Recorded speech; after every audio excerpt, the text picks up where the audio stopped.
What's the first thing you think of when you wake up, Pooh? Said Piglet.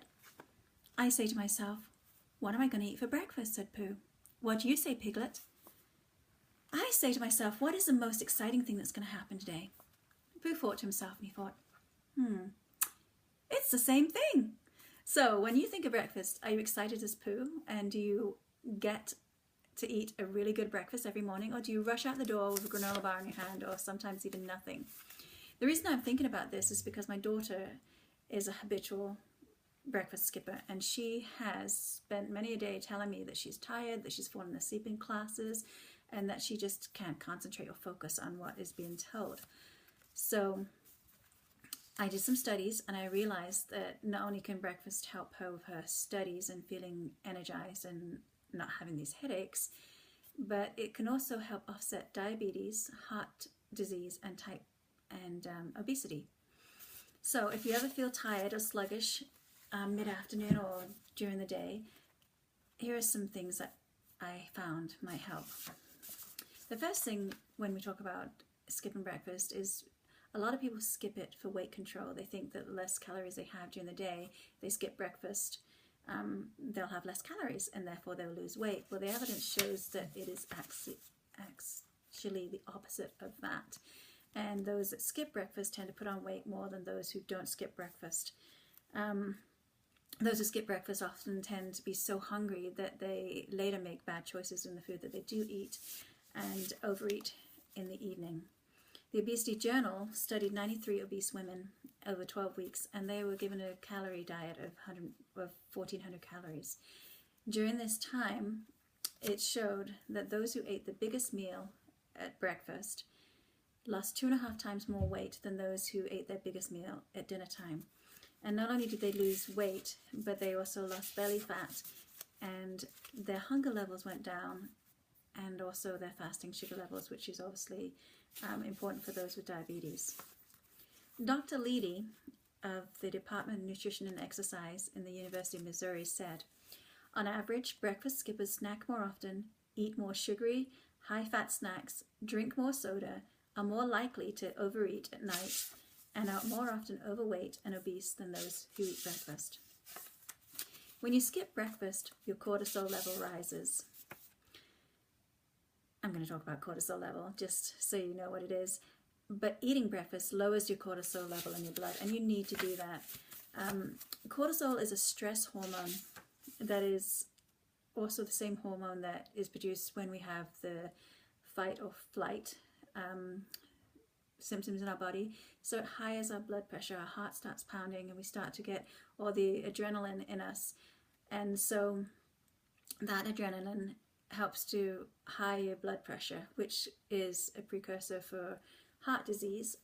And if you're continuing with these high cortisol levels during the day because you haven't eaten breakfast, then that high blood pressure is going to stick with you longer throughout the day.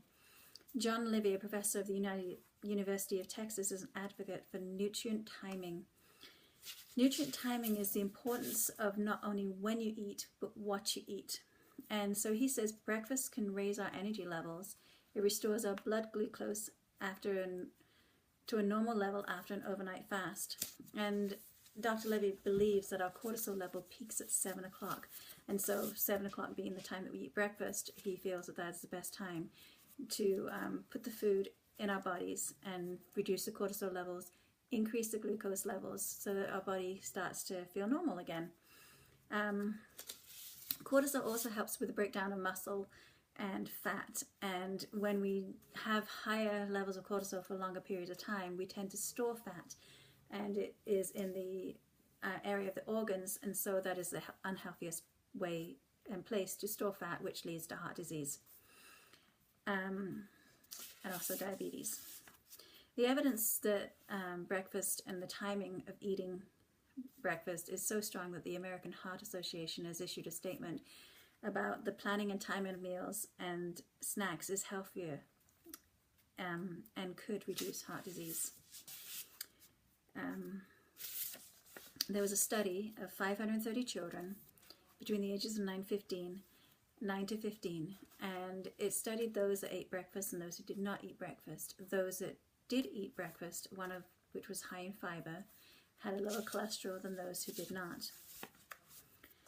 Breakfast also can help with our mental and physical strength. If you think of a car, it cannot run on empty. Your body cannot run on empty. So if you're going out and you're going out to school or to work and you have nothing in your body is going to be tired and lethargic, and you're going to feel awful. So we need to eat to restore our glucose levels, which helps us concentrate and helps us focus on mental tasks throughout the day. I don't know if any of you had low blood sugars, but you feel awful and you can't concentrate. Same as when you're on an empty stomach. You cannot physically do the things that you could if you had fuel in your body. There was a missionary in Laos, a country where the people had a very poor diet. And when he went there, he thought that they were lazy and that they really didn't do much. And he saw that their energy level was low, that they walked slower, they did things slower, they napped during the afternoon. But after he'd been there for a month, he realized that eating their food, just rice and very little meat, he felt lazy and he had no energy and he couldn't do the things that he had accused them of not doing, because people need to eat, and breakfast is one of the first things that you put in your mouth in the day, and so therefore it's going to give you that energy to start the day. There are 25% of the children in America that do not eat breakfast, and this is a huge concern, which caused the government to produce a subsidized breakfast program. This breakfast program provides breakfast for those in need, and the studies showed that those children that came onto the program, before and after the program had fed them for 3 months, their grades improved, their tests improved, and their attendance improved. They probably came to eat the food. So that cortisol, again, I'm going to go back to the cortisol and the mental health. Cortisol is the stress hormone, and so you're going to be aggravated, you're going to be hangry. Hungry plus angry, hangry, it's a thing because people now use that word all the time. If you feel angry and you're hungry, you're hangry. So what we eat matters. It cannot be loads of pancakes and bacon and eggs and sausages and syrup and even chocolate cake for breakfast. I've been known to eat chocolate cake for breakfast. It is not the best thing to eat for breakfast. So the Nutritional Journal says we're not advocating eating just any breakfast. The best are those low in carbs and fat, low in fat too, high in protein and fiber, and they suggest we get 7 to 10% or grams of fiber in our breakfast food.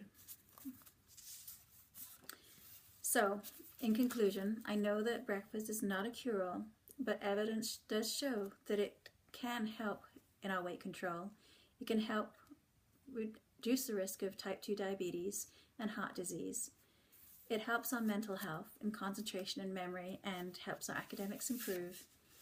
And so breakfast is important. It prepares our body with the energy and strength that we need to face the tasks that we have to do that day. So let's be like Winnie the Pooh and be excited. Breakfast is a fun thing and it's important, and we need to make time to do it.